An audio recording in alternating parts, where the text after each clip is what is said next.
¿Cómo están, gente? Aquí M. Castro. ¿Todo bien? Acá andamos. En esta ocasión vamos a hablar de un prodigio del arte. Vamos a hablar del Messi del pincel. Vamos a hablar del crack, sobre todo los cracks de la pintura. Muchos dirán Picasso, Goya. Muy buenos, ¿verdad? Bueno, hubo uno que fue mucho mejor que todos esos y estuvo antes. Vamos a hablar de pasiones. Y si vamos a hablar de pasiones, hay que hablar del más grande. Hay que hablar del mejor del mundo. Del Diegote, papá. El mejor del mundo lejos.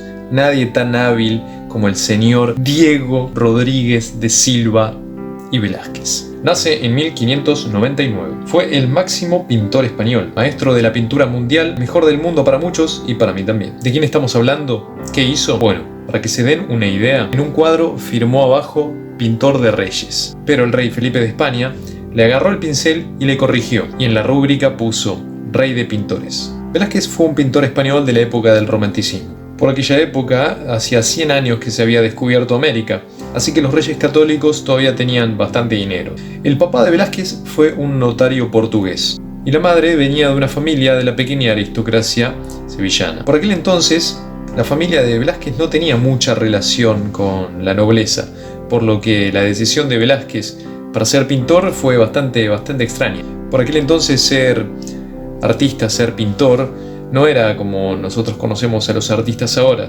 Por aquel entonces no era ni una profesión, era un oficio marginal como el labrador o el herrero. Aún así, Velázquez recibió una muy buena educación. A los 11 ya era alumno de Francisco Pacheco, con quien estudia hasta que cumple 17 años. Esta pintura la pinta un poco después.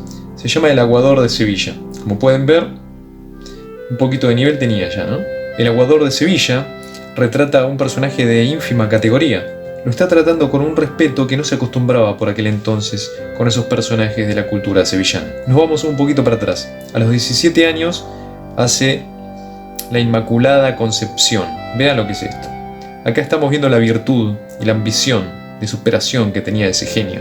Bueno, por esta época ya vienen los contactos. El maestro Pacheco mueve un par de contactos y lo relaciona a Velázquez con el duque de Olivares. Tremendo contacto. Y este duque de Olivares era muy cercano al rey Felipe IV. En aquella época, para ser pintor tenías que estar cerca del poder. Hoy no, ¿no? Y Velázquez, por supuesto, quería jugar en primera. Quería estar en la corte del rey. En la corte del rey habían 6 pintores que pintaban al rey todo el tiempo. Una cosa media loca, pero en la época era normal. Por supuesto, no tenían fotógrafos. Estamos hablando de la Edad Media, bueno, el romanticismo. 6 pintores habían en la corte del rey y cuando Velázquez cumple 24 años, un pintor de esos muere. Así que Velázquez ocupa su lugar. Hay una frase del maestro de Velázquez, el maestro Pacheco, que decía que para que haya un buen artista, tiene que haber un buen hombre atrás de ese artista. Y lo primero que hacen es encargarle un retrato del rey a Velázquez. Y Velázquez se la recontrabanca. En aquella época, el ser pintor de la corte del rey era una especie como de ser agente de imagen. Tenían que hacerlo quedar bien al rey. Depende de lo que pintes, es la imagen que va a tener el rey. Al rey lo pinta con un papel en la mano. Así muestra la preocupación por los asuntos administrativos. Y en la otra mano tiene la espada, demostrando que es el protector de España. En otras, como pueden ver, lo pinta con armaduras, montado a caballo y también cazando. Marketing puro. Miren cómo marca ahí la mandíbula de Habsburgo. Un símbolo de poder. El rey Felipe había recibido de su abuelo una gran cantidad de pinturas, obras importantísimas, como por ejemplo de Tiziano. Así que este Felipe se volvió un apasionado de la pintura. Bueno, muchas cosas no tenía para hacer. Poco a poco, la confianza de Velázquez iba incrementándose en la corte. El rey era muy amigo de Velázquez, tanto que le dieron a Velázquez un taller ahí donde vivían los reyes, en el Alcázar de Madrid. Para que se den una idea, ninguno de los pintores anteriores de la corte tuvo ese nivel de privilegio. Y por supuesto lo merecía, miren lo que hacía, qué bestia. Obviamente, esto despertó la envidia del resto de los pintores de la corte, que decían de Velázquez que solamente sabía pintar cabezas. Velázquez respondía a estos insultos diciendo que eran un halago, que nadie pintaba cabezas mejor que él, un crack. Por aquel entonces a Felipe, el rey, se le ocurre una competencia de pintura. Hay que pintar un cuadro para el Alcázar, y lo que hay que pintar es un cuadro del padre del rey, al rey Felipe III expulsando a los moros. Velázquez por aquel entonces ya tiene 25 años, y el concurso lo hace polvo. De ese modo se convierte en el pintor más crack de la corte del rey. Nadie lo puede cuestionar más. Cuando Velázquez tiene 29 años, conoce a Rubens,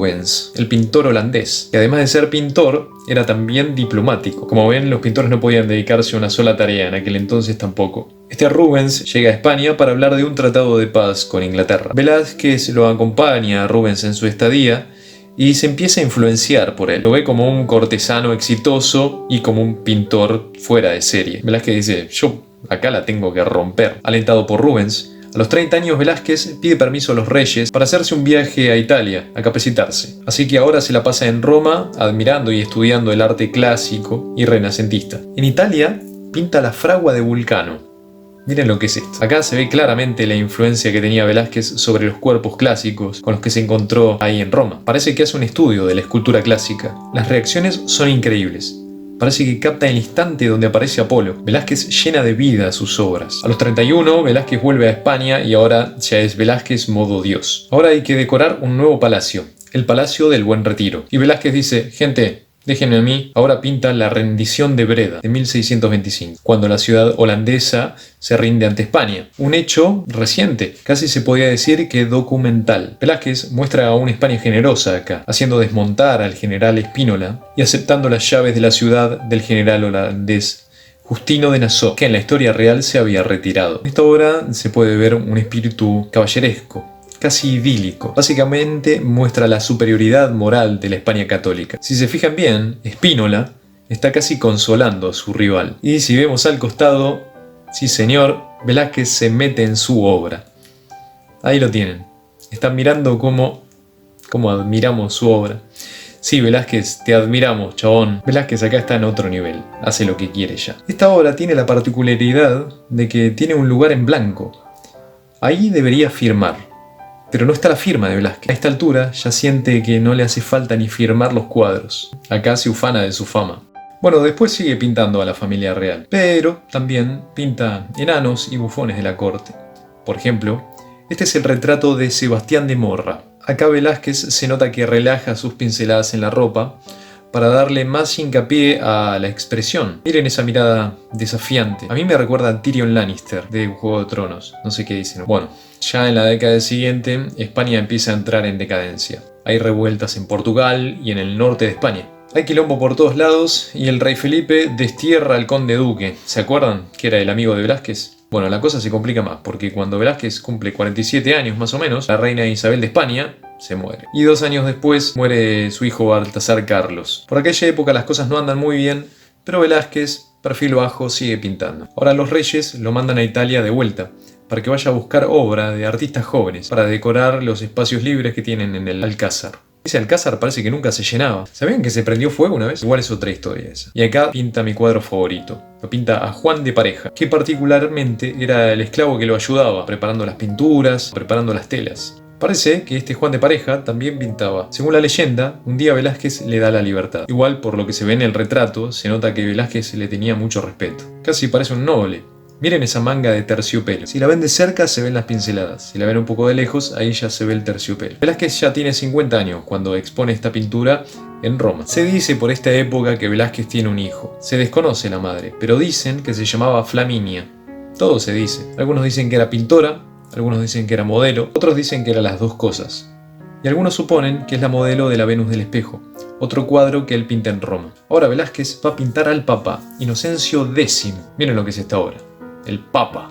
Cuando el Papa lo vio, dijo, ¡oh, più vero! Que traducido quiere decir, no puedo creer lo zarpada que está esta obra. Bueno, Velázquez vuelve a Madrid y se pone a decorar el Escorial, una especie de decorador de interiores con anabólicos, ¿no? Le proponen también decorar varias salas del palacio. Volvió de Italia con Tizianos, volvió también con Tintorettos, entre otros, así que tenía obra para decorar. Ahora lo nombran aposentador del palacio. La tarea de Velázquez ahora es dirigir una cantidad de criados que tenían que preparar las habitaciones de los reyes. Velázquez estaba encargado de organizar las fiestas en el palacio.